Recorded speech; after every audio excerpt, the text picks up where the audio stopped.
Entonces lo que vamos a hacer aquí, tal y como dice el enunciado, es vamos a partir de esta expresión donde vamos a llamar de manera general una letra G, el cual es un número escalar que resulta de efectuar el producto del vector R por el vector P, donde el vector R es el vector posición de la partícula.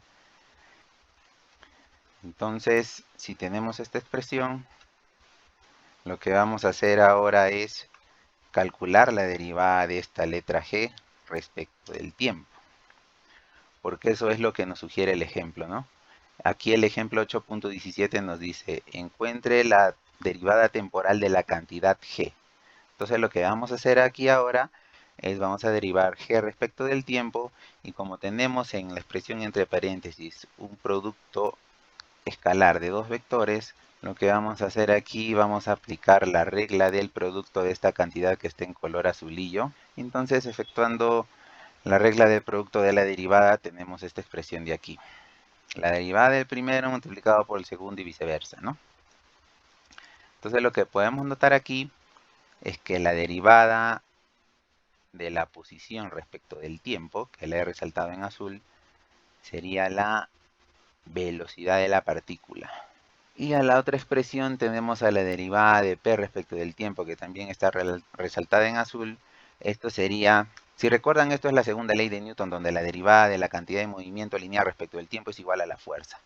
Entonces, eso voy a colocar en esta expresión de aquí. Aquí tenemos a la expresión de la velocidad en azulillo y también la fuerza. Luego, ¿qué faltaría hacer aquí?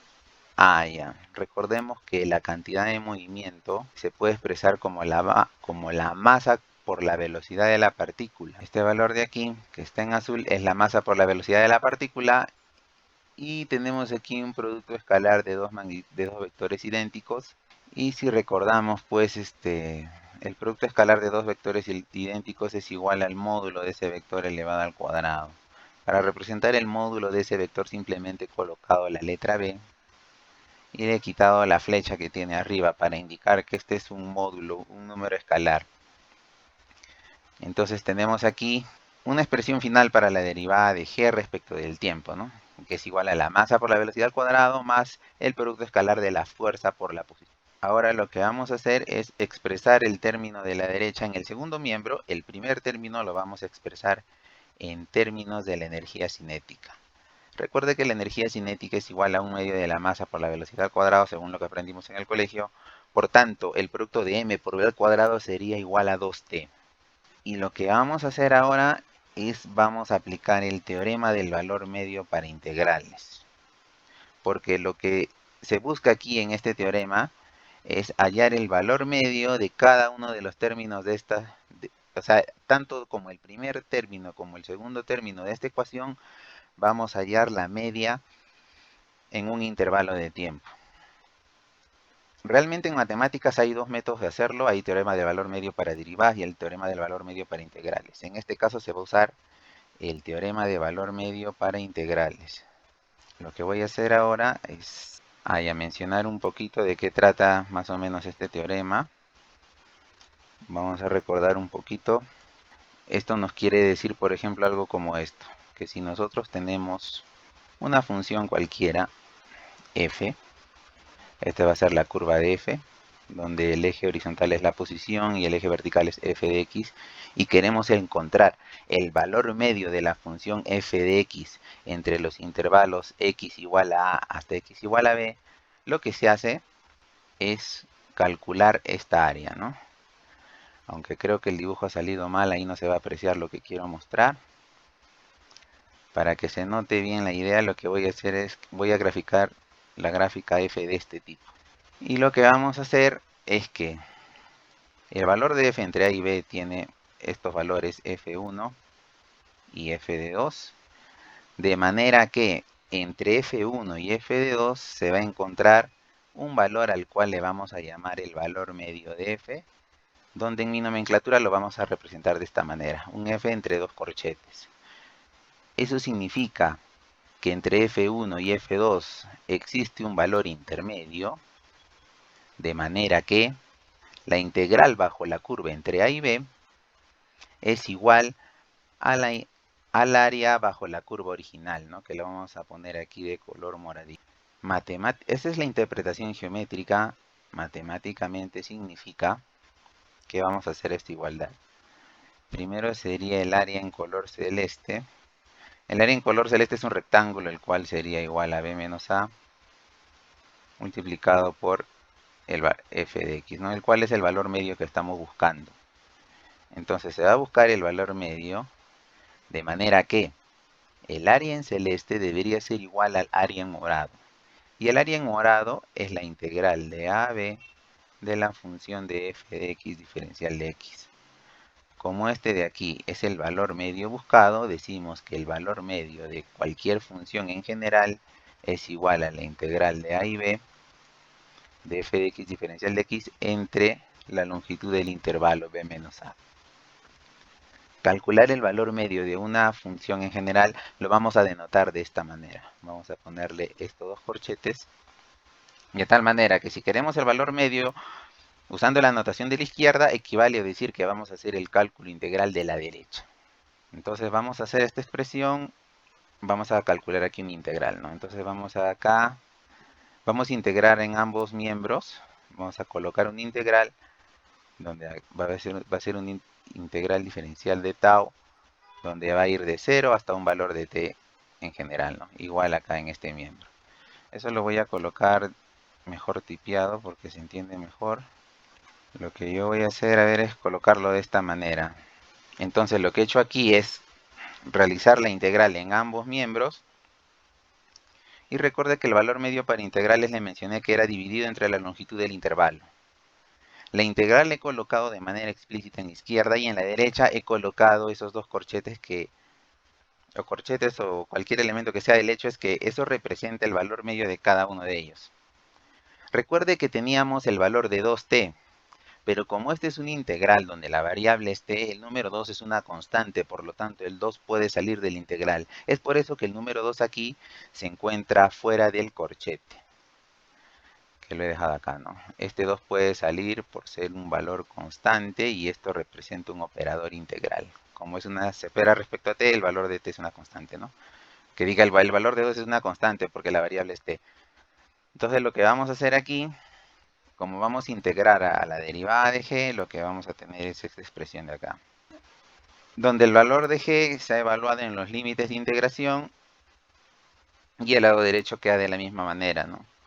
Ahora, como nosotros estamos hablando del problema de Kepler, el cual se puede considerar que es un movimiento periódico, porque luego de determinado tiempo vuelve a la posición original, y si recordamos que el valor de g era igual a al r por p, la posición multiplicada escalarmente por la cantidad de movimiento, podríamos elegir el valor de t de tal manera que este sea un número múltiplo entero del periodo del movimiento. Si este número t es un múltiplo entero del periodo, quiere decir que la posición inicial y la posición después de un 5 tau o 7 tau será la misma posición que la posición inicial. Sería la misma posición R y la misma cantidad de movimiento, por lo tanto el producto se conservaría. Entonces G de tau sería igual al valor de G sub 0. Entonces si el valor de t es igual a, por ejemplo, el periodo de movimiento, esta expresión de aquí se cancelaría, ¿no? Esta expresión de acá, donde este valor sería igual al periodo del movimiento, y tendríamos que la expresión de la derecha sería igual a 0. Entonces, eso es lo que mencionaba el problema, ¿no? Esto sería de alguna manera la demostración del teorema del virial para una sola partícula, que es el caso más sencillo, ¿no? Porque realmente el teorema incluso es mucho más general y aplica a un sistema de partículas. Entonces, lo que me estaría quedando sería esta expresión de acá. Voy a colocarla así de manera tipiada, porque el término de la izquierda sería igual a 0 y eso lo colocaba a la derecha, ¿no? Simplemente por comodidad. Y ahora lo que sigue es que voy a despejar el valor medio de la energía cinética en función de la otra expresión. Despejando aquí, el valor de la energía cinética sería igual a menos un medio de la media temporal del producto escalar de la fuerza por la posición. Ahora, lo que vamos a hacer aquí, para mostrar una de las ecuaciones que mostró nuestra compañera Yuleimi, es que vamos a reemplazar esta equivalencia.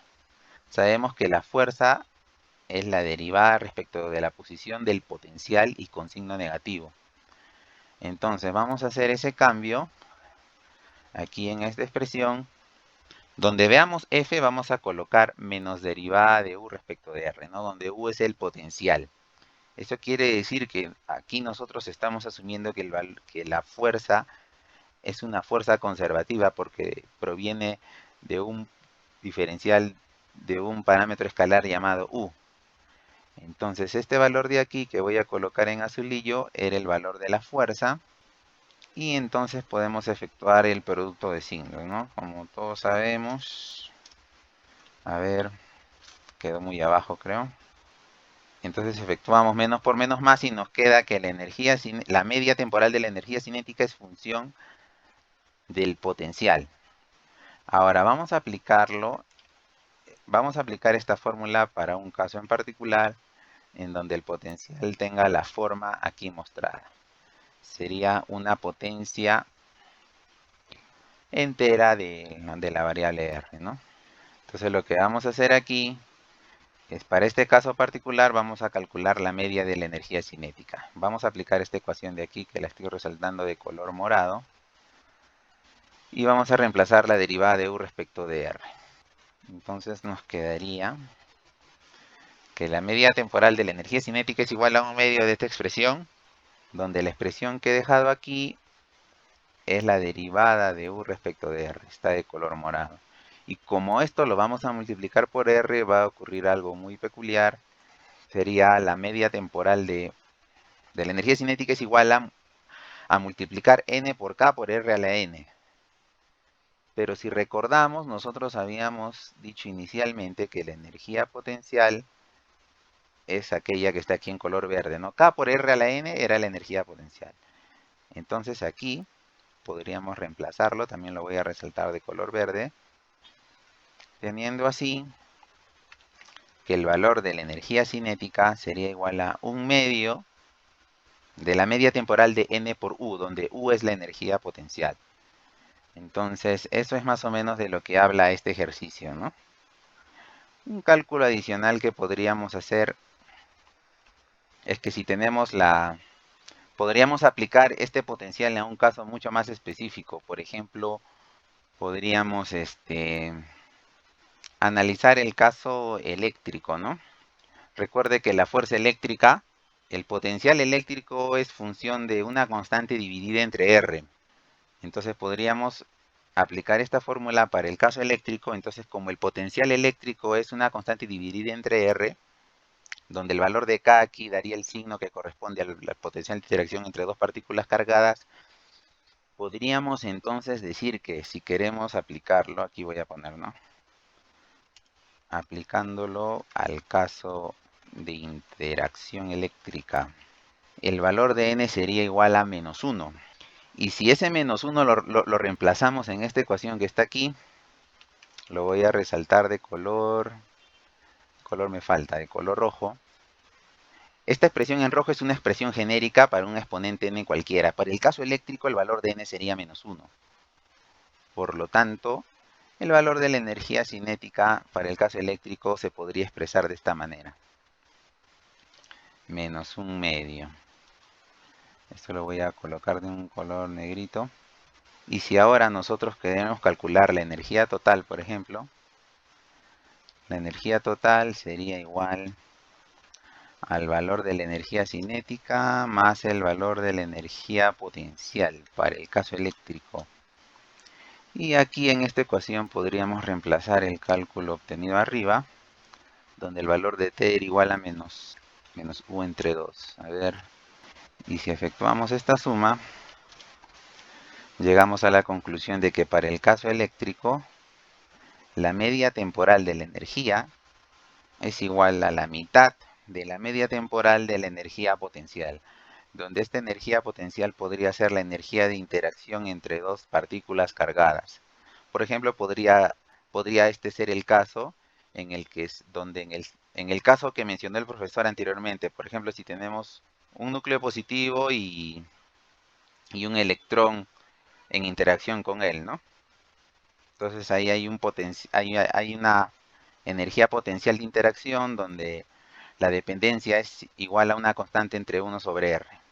Entonces este es el caso para el que n vale -1 y este sería la aplicación para el caso eléctrico.